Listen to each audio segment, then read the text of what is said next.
गांव में रहने वाला एक सीधा साधा सा लड़का भोला, जैसा नाम वैसा ही स्वभाव। उसे पढ़ने लिखने का बहुत शौक था, इसलिए उसके पिताजी ने उसे शहर पढ़ने भेजा। एक दिन भोला की जान पहचान उसके साथ साथ पढ़ने वाली लड़की रेखा से हो जाती है। पढ़ाई खत्म होते ही मैं गांव वापस चला जाऊंगा। आगे की पढ़ाई मैं नहीं कर सकता क्योंकि मेरे माँ बाबा आगे की पढ़ाई का और खर्चा नहीं उठा सकते। मैं उन दोनों पर और बोझ नहीं बन सकता। मुझे अब उनके लिए कुछ करना है। गांव में रखा ही क्या है, शहर में रहकर तुम बहुत कुछ कर सकते हो। नौकरी करो और खर्चा गांव भिजवा दिया करो। तुम समझे नहीं, मेरे माँ बाबा अब बूढ़े हो चले हैं, इसीलिए मुझे उनके साथ ही गांव में रहना होगा। गांव में हमारे नींबू के खेत हैं, उन्हीं खेतों को अब मुझे संभालना है। बाबा से अब खेती बाड़ी नहीं होती। नींबू के खेत?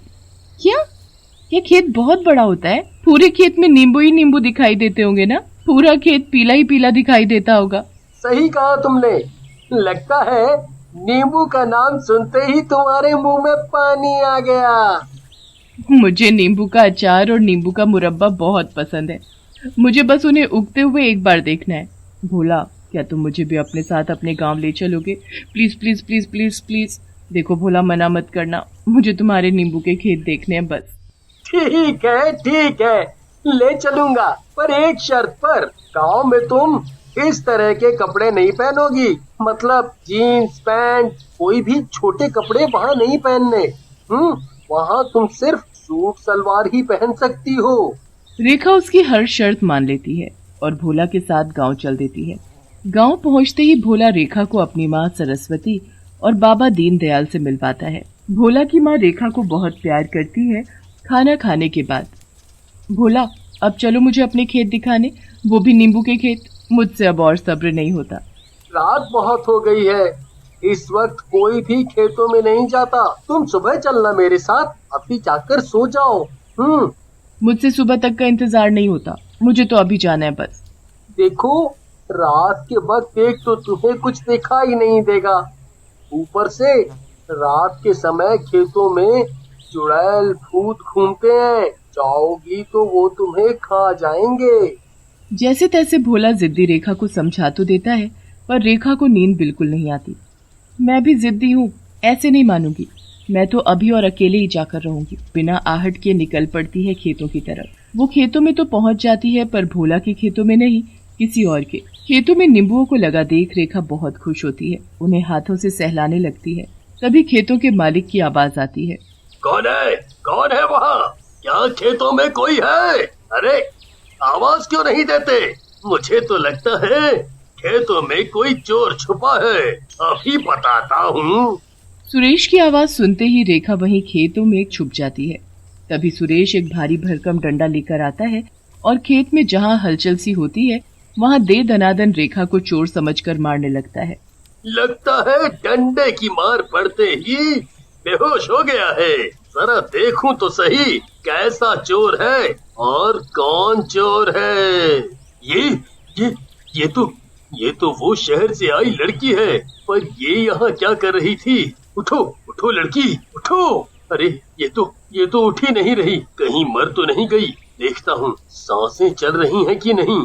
ये तो मर चुकी है और इसे मैंने मारा है।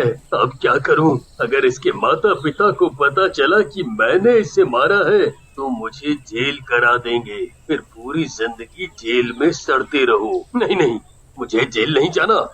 इससे पहले कि मुझे कोई यहाँ देखे, मैं इसे यहीं इसी जगह गाड़ देता हूँ। किसी को कुछ खबर नहीं होगी, मुझे बस अपना मुंह बंद रखना होगा। सुरेश रेखा को वहीं खेत में ही गाड़ देता है और चुपचाप वहाँ से निकल जाता है। उसके जाते ही रेखा चुड़ैल बन जाती है। अब ये खेत मेरे हैं और इनमें लगे नींबू भी मेरे हैं। मैं इन्हें किसी को भी हाथ नहीं लगाने दूंगी। सुबह होते ही जब भोला और उसके परिवार को रेखा घर में नहीं दिखाई देती तो वो सब बहुत परेशान हो जाते हैं। आखिर कहाँ जा सकती है तुम्हारी दोस्त? रात को तो यहीं सो रही थी, फिर गई कहाँ? छत पर भी देखाई, वो वहाँ भी नहीं है। भोला बेटा, मुझे बहुत चिंता हो रही है, तुम जाकर गांव में देख कर आओ। फिर भोला निकल पड़ता है उसे ढूंढने। सुबह से शाम हो जाती है पर रेखा उसे कहीं नहीं मिलती। दोपहर का समय था। कुछ बच्चे गेंद से खेल रहे थे। खेलते खेलते उनकी गेंद नींबू के खेतों में चली जाती है। बंटी को गेंद तो नहीं मिलती, पर उसकी नजर चुड़ैल पर पड़ जाती है जो खेतों में छिप कर बैठी थी। तभी चुड़ैल नींबू तोड़ तोड़ कर बंटी को मारने लगती है। नींबू लगने की वजह से बंटी को बहुत चोट आती है, और तो और एक नींबू उसकी आंख में जाकर लगता है, जिसकी वजह से उसकी एक आंख खराब हो जाती है। ये मेरे खेत है, इसमें लगे नींबू भी मेरे हैं। ये मेरा नींबू का खेत है, यहाँ जो आएगा ऐसे ही मारा जाएगा। बंटी रोता लड़खड़ाता हुआ खेतों से बाहर आता है और बेहोश हो जाता है। उसके सभी दोस्त उसे उसके घर पहुंचा देते हैं। जब वो होश में आता है तो डर के मारे किसी को कुछ नहीं बता पाता कि उसके साथ क्या हुआ, किसने किया ये सब उसके साथ। ये नींबू तो बहुत ही स्वादिष्ट है, इन्हें तोड़कर खाने का मजा ही कुछ और है। शहर में क्यों नहीं कोई खेत उगाता? अगर ये नींबू के खेत शहर में भी होते तो मुझे यहाँ गांव में आना ही नहीं पड़ता। नींबू के खेतों के आसपास कोई भी दिखाई देता था तो चुड़ैल उसे नींबू मार मार कर भगा देती थी। एक दिन सुरेश की पत्नी रजनी को नींबुओं का अचार डालना था, इसलिए वो पहुँच गई अपने नींबू के खेतों में। हाँ, नींबू पूरी तरह पके हुए हैं, इनका अचार बहुत ही अच्छा बनेगा, मैं अभी इन्हें तोड़ लेती हूँ। रजनी जैसे ही नींबू को हाथ लगाती तभी चुड़ैल बड़ी जोर से उसके हाथ पर नींबू फेंक कर मारती है। आह! ये नींबू किसने मारा मुझे? खेत में कोई है क्या? आवाज क्यों नहीं देते? पता नहीं कोई है भी कि नहीं। रजनी फिर से नींबू तोड़ने लगती है। नींबू तोड़कर वो जा ही रही होती है कि चुड़ैल उसके हाथों से सारे नींबू गिरा देती है। रजनी चुड़ैल को देखकर भागने की कोशिश करती है, पर चुड़ैल उसे पैर मारकर नीचे गिरा देती है। चुड़ैल, मुझे जाने दो, देखो मैंने तुम्हारा क्या बिगाड़ा है जो तुमने मुझे पकड़ लिया। छोड़ दूं? जाने दूं? एक तो तुम मेरे खेत से मेरे प्यारे नींबुओं को चुरा कर ले जा रही हो और बोलती हो कि मैंने कुछ नहीं किया। मैं तो बस अचार बनाने के लिए नींबू लेने आई थी और कुछ नहीं। आओ, आज मैं तुम्हें अचार नहीं जूस पिलाती हूँ। रजनी के सीने पर बैठकर चुड़ैल उसके मुंह में जबरन नींबू निचोड़े जा रही थी, एक के बाद एक। नींबू का इतना रस मुंह में जाने के बाद रजनी कुछ बोल नहीं पाती और खांसने लगती है। उसके बाद रजनी हमेशा के लिए अपनी आवाज खो बैठती है और कभी बोल नहीं पाती। एक दिन गांव के कुछ लोग सुरेश के घर जाते हैं। सुरेश भाई, हम कई दिन से देख रहे हैं कि तुम अपने खेतों पर नहीं जाते हैं। अगर तुम खेतों पर नहीं जाते तो कौन हमें आते जाते नींबू मारता है? बोलो। हम लोग जब आवाज लगाते हैं तो कोई दिखाई नहीं देता। आखिर बात क्या है? क्या तुम्हारी जगह कोई और तुम्हारे खेतों की देखभाल करता है? अगर कोई देखभाल करता भी है तो उसे समझा दो कि हमें नींबू से ना मारे, नहीं तो तुम्हारे लिए अच्छा नहीं होगा।